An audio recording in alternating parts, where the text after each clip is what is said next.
ఈ రాత్రి ఆయన సన్నిధిలో కూడి ఉన్న మీ అందరికీ కూడా ప్రభు అయిన యేసుక్రీస్తు నామములో నా హృదయపూర్వక వందనాలు. అందరూ బాగున్నారా? గట్టిగా దేవునికి స్తోత్రం చెప్తాం. హల్లెలూయా. ఈ రాత్రి కొన్ని విషయాలు మనందరికీ తెలిసిన విషయాలే మరొకసారి పరిశుద్ధాత్ముడు జ్ఞాపకం చేయమన్న ప్రేరేపణ బట్టి ఒకసారి మీకు జ్ఞాపకం చేయడానికి ఇష్టపడుతున్నాను. వాక్యము ఏమై ఉన్నది అనే విషయాన్ని ఈ రాత్రి కొద్ది నిమిషాలు మనం ధ్యానం చేద్దాం. ప్రియ దేవుని బిడ్డలారా, శ్రేష్టమైనది దేవుని వాక్యము. ఆయన వాక్యముగా ఈ లోకానికి వచ్చి ఉన్నాడు. ఆ వాక్యమే శరీరధారిగా వచ్చినట్లుగా మనము యోహాను సువార్తలో చూస్తాం. ఆ వాక్యాన్ని గురించి బైబిల్ గ్రంథం చెప్తున్నటువంటి ఆ వాక్యానికి వివిధమైన పర్యాయ పదాలు లేకపోతే ఆయా సందర్భాల్లో వాడబడినటువంటి పదాలను జ్ఞాపకం చేసుకుని వాటిని ధ్యానం చేసే ప్రయత్నం చేద్దాం. చూడండి, పేతురు రాసిన మొదటి పత్రిక 2వ అధ్యాయము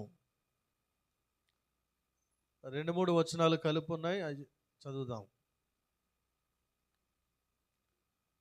పేతురు 2వ అధ్యాయము 2-3 వచనాలు.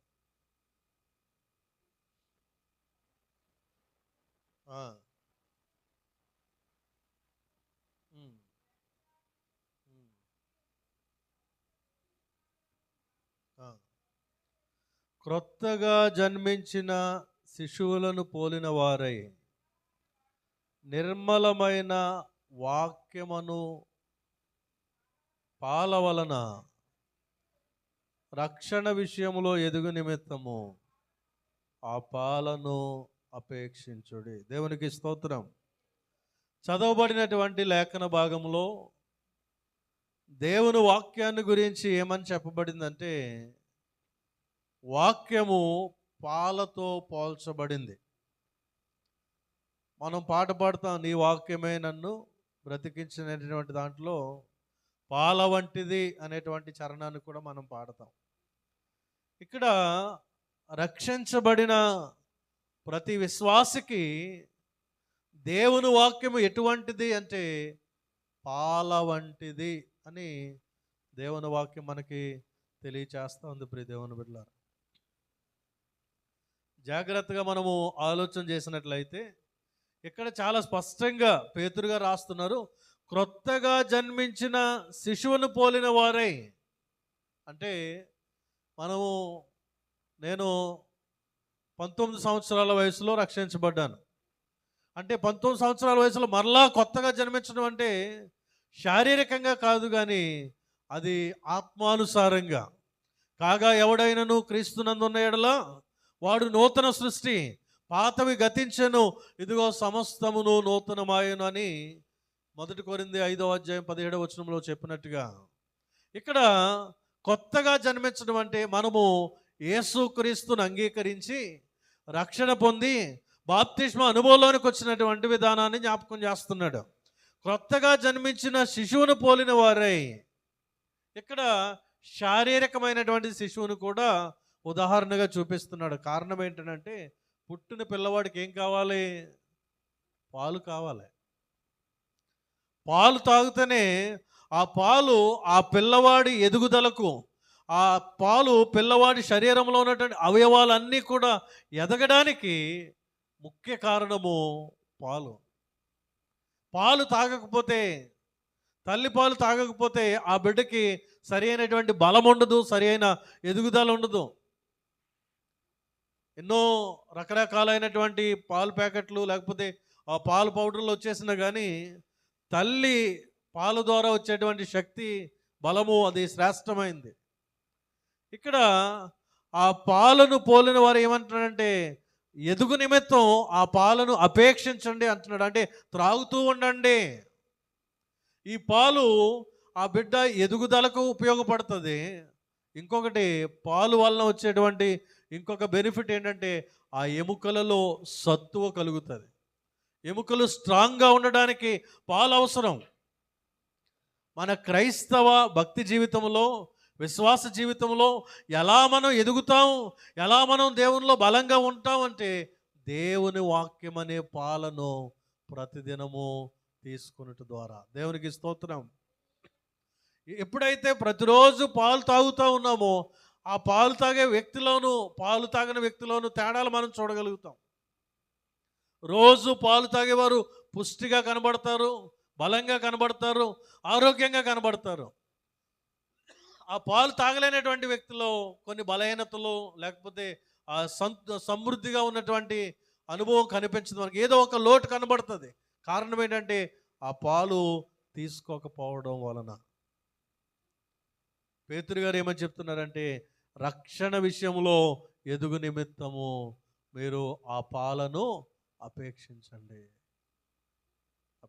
శారీరక సంబంధమైన, భౌతిక సంబంధమైన, శరీరాన్ని బలపరుచుకోవడానికి, దృఢపరచుకోవడానికి, శారీరకంగా ఎదగడానికి పాలును తీసుకుంటున్నామేమో, మరి ఆత్మ సంబంధమైన పాలు, మనలో ఉన్నటువంటి అంతరంగ పురుషుడు, ఆంతర్య పురుషుడు, మన లోపల ఉన్నటువంటి ఆత్మ దేవునిలో ప్రతిరోజు ఎదుగుతూ బలపడాలి అంటే వాక్యం అనేటువంటి పాలను ప్రతిరోజు కూడా తీసుకోవాలి. ఇప్పుడు ఒక 3-4 రోజులు ఏమీ తినకుండా ఉన్నామనుకోండి, ఈ శరీరం ఏమైపోతుంది? బలహీనతకు గురవుతుంది. రోజు తింటున్నట్టుగా తిన్నప్పుడు బలంగా ఉంటాం, కానీ ఒక 3-4 రోజులు ఏమీ తినకుండా ఉపవాసం ఉండిపోతే బలహీనం అయిపోతాం. అదేవిధంగా మన శరీరానికి కావలసినవన్నీ పెడుతూ ఆత్మకి కావలసినటువంటి ఈ వాక్యాన్ని మనం అందించకపోతే మన లోపల ఉన్నటువంటి ఆత్మ, మన లోపల ఉన్నటువంటి అంతరంగ పురుషుడు, ఆంతర్య పురుషుడు ఏమైపోతాడు అంటే రోజు రోజుకి బలహీనమైపోయేటువంటి ప్రమాదం ఉంది. మనలో ఉన్నటువంటి ఆత్మ బలహీనమైపోతే దురాత్మలతో కూడినటువంటి సాతానుడు మన మీద ప్రయోగం చేయడానికి, మనల్ని పాపంలో పడద్రోయడానికి, దేవునికి దూరం చేయడానికి, విశ్వాసంలో నుండి తగ్గించడానికి అనేకమైనటువంటి ప్రయత్నాలు చేస్తూ ఉంటాడు. కనుక మొట్టమొదటి మాట ఏంటంటే వాక్యం అనేటువంటి పాలను ప్రతిరోజు మనం తీసుకోవాలి. ఏ క్రైస్తవుడైతే ప్రతిరోజు ఈ వాక్యం అనే పాలను అపేక్షిస్తూ ఉన్నాడో ఖచ్చితంగా వారి ఆత్మీయ జీవితంలో వారు బలంగా, దృఢంగా ఉండగలుగుతారు. అంత మాత్రమే కాదు, సాతానుని ఎదిరించగలిగినటువంటి శక్తి పరిశుద్ధాత్మ దేవుడు ఆ వాక్యము ద్వారా మనకి అనుగ్రహిస్తాడు. దేవునికి స్తోత్రం, హల్లెలూయా. కనుక ఈ వాక్యం అనే పాలను మనం ప్రతిరోజు అపేక్షిస్తూ ఉండాలి, తీసుకుంటూ ఉండాలి.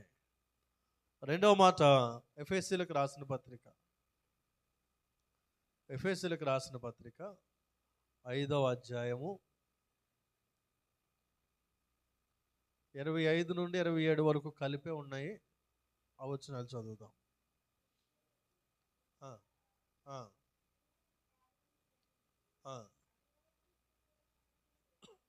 క్రీస్తు కూడా సంఘమును ప్రేమించి అది కలంకమైనను ముడతయైనను అట్టిది మరి ఏదైనను లేక పరిశుద్ధమైనది గాను నిర్దోషమైనది గాను మహిమగల సంఘముగాను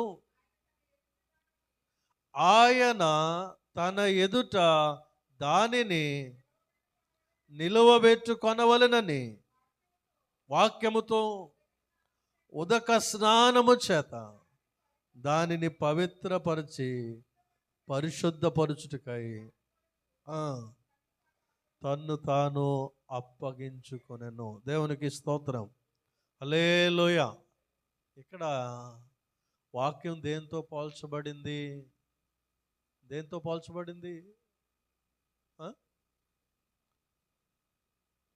ఉదక స్నానం అంటే ఏంటంటే అక్కడ నీటితో పోల్చబడింది. దేవునికి స్తోత్రం. దేవుని వాక్యము నీటితో పోల్చబడింది.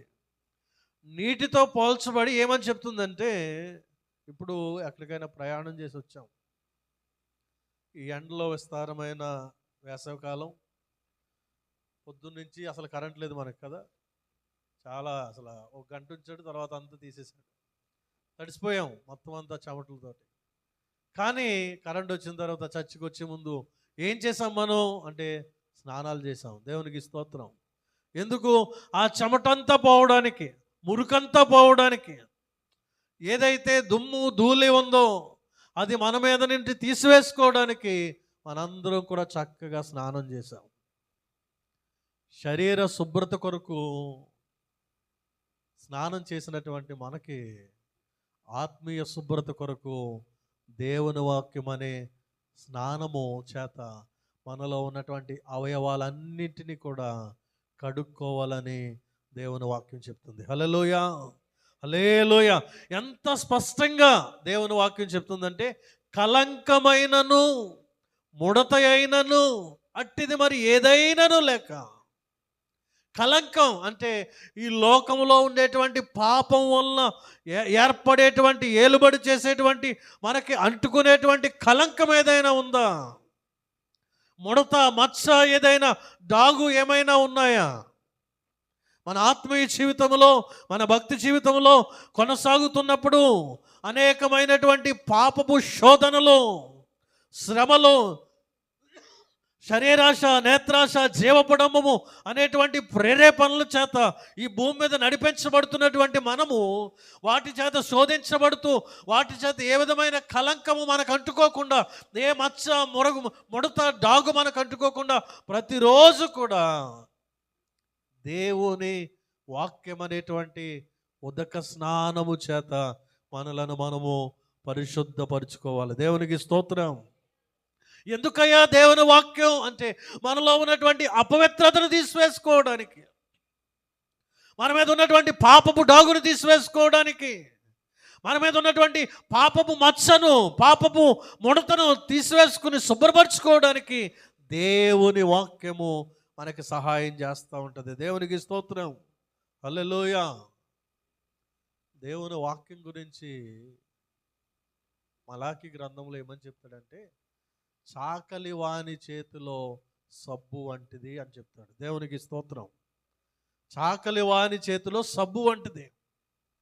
ఇప్పుడు మన వస్త్రాలకు పట్టినటువంటి మలినాన్ని, దుమ్ముని రిన్ సోప్తోనో, లేకపోతే రకరకాలైన సోపులు వచ్చేసిన ట్రిపుల్ ఎక్స్తోనో, లేకపోతే ఇంకా ఏంటి రకరకాల టైడ్తోనో వాడుతూ ఉంటాం. ఆ విధమైన సబ్బుల ద్వారా వాడుతూ ఉంటే మన షర్ట్లకి, మన వస్త్రాలకు అంటుకున్నటువంటి మురికంతటిని తీసివేసుకోవడానికి వాడుతున్నాము. అలాగే మన శరీరాన్ని శుభ్రపరచుకోవడానికి లక్స్ అని, మెడిమిక్స్ అని, సంతూర్ అని, ఇంకా రకరకాలైనటువంటి సబ్బులు వాడుతూ ఉన్నాము. కానీ మన ఆత్మకు, మన భక్తి జీవితానికి, మన ఆత్మీయ జీవితానికి అంటుకుంటున్నటువంటి పాపము అనేటువంటి కలంకము, పాపము అనేటువంటి మచ్చలు, పాపము అనేటువంటి మురికి మనకి పడుతూ ఉన్నప్పుడు దేని ద్వారా మనం శుద్ధి చేసుకోగలుగుతాం అంటే దేవుని వాక్యము చేత. దేవునికి స్తోత్రం. హల్లెలూయా. చాలా స్పష్టంగా దేవుని వాక్యం చెప్తుంది. 119వ కీర్తన 9వ వచనంలో, యవనస్తులు దేని చేత తమ నడతను శుద్ధి చేసుకుందరు అంటే నీ వాక్యము చేతనే కదా. దేవునికి స్తోత్రం. నా హృదయంలో నేను పాపము చేయకుండానట్లు నా హృదయంలో నీ వాక్యాన్ని ఉంచుకున్నాను అంటున్నాడు 13వ వచనంలో. అంటే దేవుని వాక్యము మనలో ఉన్నప్పుడు మనం పాపము చేయకుండా, ఆ దేవుని వాక్యం మనల్ని పరిశుద్ధపరుస్తూ ఉంటుంది. ప్రియ దేవుని బిడ్డలారా, నీటితో పోల్చబడింది దేవుని వాక్యం. మనల్ని మనం కడుక్కోవడానికి, మన అనుదిన క్రైస్తవ భక్తి జీవితంలో ఒక్కసారి మనం రక్షించబడతాం.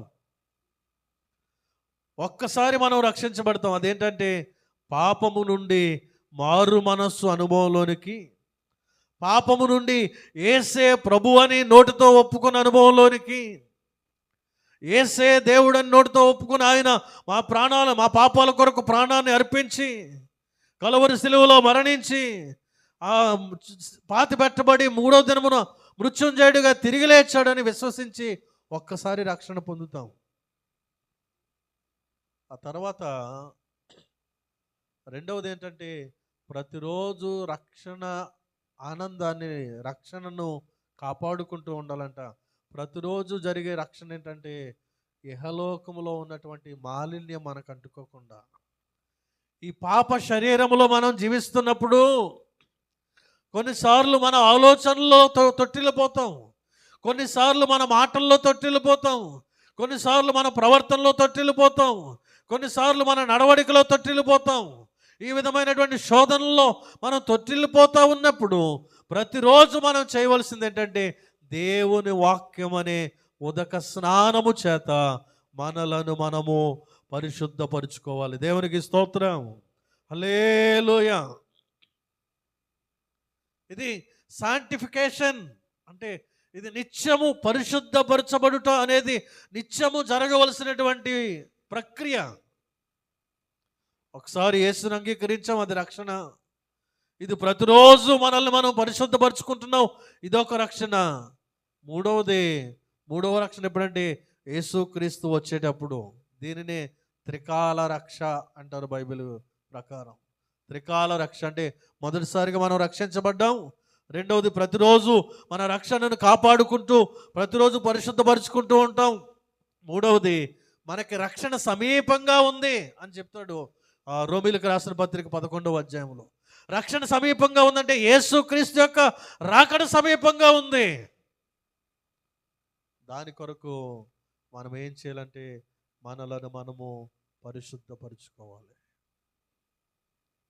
ఎవరికైనా ఎప్పుడైనా ఈ పాప శరీరంలో ఉన్నప్పుడు శోధనలో పడిపోయే ప్రమాదం ఉంటుంది. అయితే దేవుని వాక్యం చెప్తున్న మాట, నీతిమంతులు 7 మార్లు పడినను తిరిగి లేస్తారు. కానీ దేవుని వాక్యం చెప్తున్న మాట ఏంటంటే వారు పడిపోయినప్పుడు మరలా లేచి వెంటనే పరిశుద్ధపరుచుకొని ఆయన యొక్క మార్గములో నడవాలి. మరలా అటువంటి పొరపాటు వైపుకు వెళ్లకుండా పరిశుద్ధపరుచుకుంటూ దేవుని రాకడ కొరకు సిద్ధపడాలని దేవుని వాక్యం తెలియజేస్తుంది. హల్లెలూయా. వాక్యము చేత మనల్ని మనము పరిశుద్ధపరుచుకోవాలి, కడుక్కోవాలి. మన మలినాలు ఏమైతే ఉన్నాయో, మన ఆత్మీయ జీవితంలో దేవునికి ఆయాసకరమైనటువంటి మలినాలు, తప్పిదాలు, పొరపాట్లు ఏమైతే మనం చేశామో అవన్నీ కూడా ఆయన ఎదుట ఒప్పుకొని వాక్యము చేత మనల్ని మనం పరిశుద్ధపరుచుకోవాలి. మూడవ మాట మనం చూద్దాం. యాకోబు రాసిన పత్రిక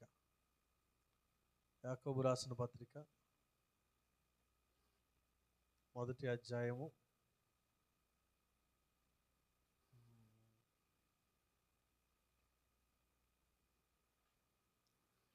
23వ వచనం. ఎవడైనను వాక్యమును వినువాడై ఉండి దాని ప్రకారము ప్రవర్తింపని వాడైతే వాడు అద్దములో తన సహజ ముఖమును చూచుకొను మనుషుని పోలి ఉన్నాడు. దేవునికి స్తోత్రం, హల్లెలూయా.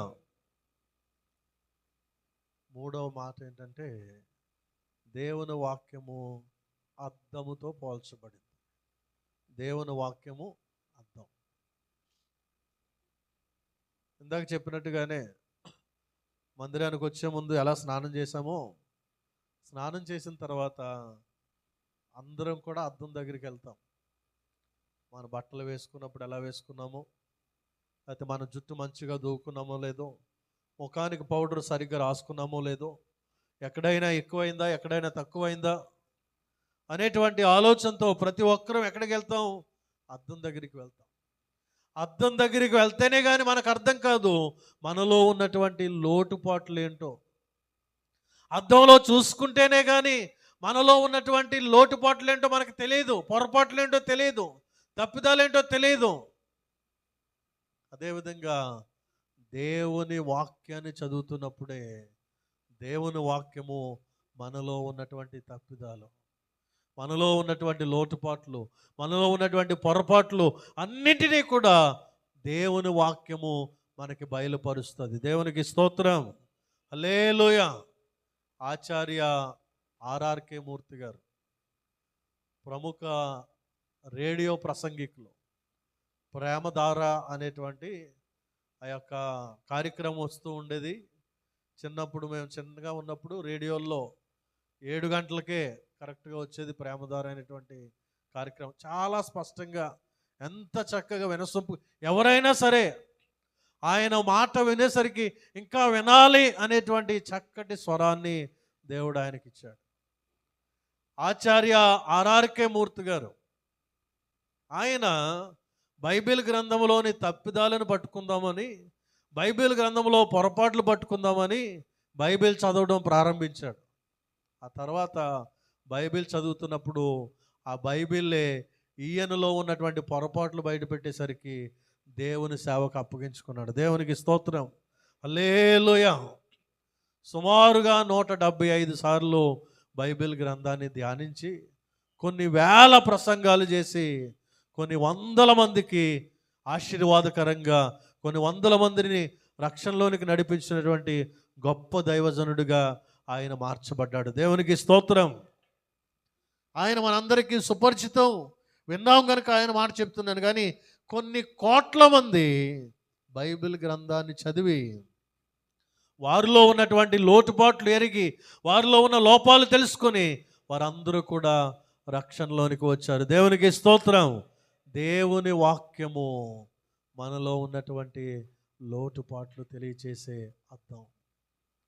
ఎవరో మనల్ని సరిచేయనక్కర్లేదు, ఎవరో మన తప్పిదాన్ని ఎత్తి చూపించనక్కర్లేదు.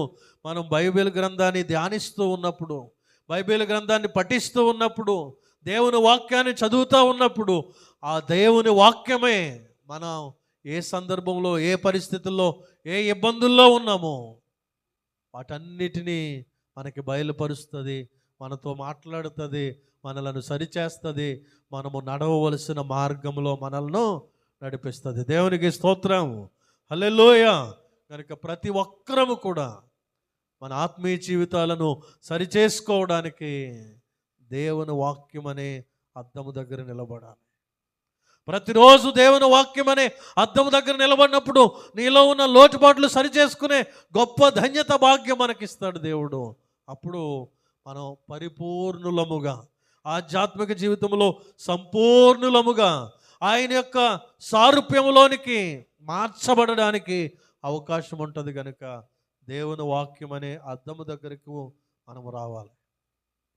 ఆ మాటలు ముగింపులోకి తీసుకొస్తున్నాను ప్రియ దేవుని బిడ్డలారా. ఈ 3 మాటలు తీసుకుని మనం ప్రార్థన చేద్దాం. దేవుని వాక్యము పాలతో పోల్చబడింది. ప్రతిరోజు దేవుని వాక్యాన్ని పాల వలె తీసుకున్నప్పుడు ఆధ్యాత్మిక జీవితంలో మనం ఎదుగుతాము, ఆధ్యాత్మిక జీవితంలో బలంగా ఉంటాం. రెండవది, దేవుని వాక్యం దేంతో పోల్చబడింది అంటే నీటితో పోల్చబడింది. అది మనలో ఉన్నటువంటి మాలిన్యాన్ని కడిగి వేసుకోవడానికి, మనలో ఉన్నటువంటి ఆ యొక్క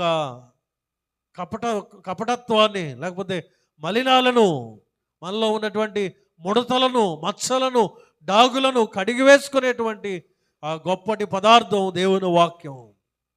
ఆ వాక్యం అనే ఉదక స్నానము చేత మనలను మనం ప్రతిరోజు పరిశుద్ధపరుచుకోవాలి. మూడవది, ప్రతిరోజు వాక్యం అనే అద్దము దగ్గర నిలబడాలి. ప్రతిరోజు వాక్యం అనే అద్దం దగ్గర నిలబడినప్పుడు మనలో ఉన్నటువంటి లోపాలు అది మనకి ఎత్తి చూపిస్తూ ఉన్నప్పుడు వాటిని ఒప్పుకొని సరిచేసుకొని అది నడవలసిన మార్గం మనకి బోధిస్తుంది. కనుక ఆ నడవలసిన మార్గంలో మనం నడిచినప్పుడు మన విశ్వాస జీవితంలో సంపూర్ణతలోనికి, యేసుక్రీస్తు యొక్క సారూప్యంలోనికి మనం మార్చబడతాం, ఆయన రాకడ కొరకు సిద్ధపరచబడతాం. అట్టి కృప పరిశుద్ధాత్మ దేవుడు మనందరికి అనుగ్రహించునుగాక. దేవుడి మాటలు మన వినికిడిలో దీవించునుగాక. విన్న వాక్యాన్ని బట్టి చిన్న ప్రార్థన పాస్టర్ గారు చేస్తారు. తర్వాత అందరం కూడా చిన్న చిన్నగా ప్రార్థనలో నడుపుతాం. వాతావరణం కూడా వర్షం వస్తున్నట్టుంది కనుక ప్రార్థనలో అందరూ కూడా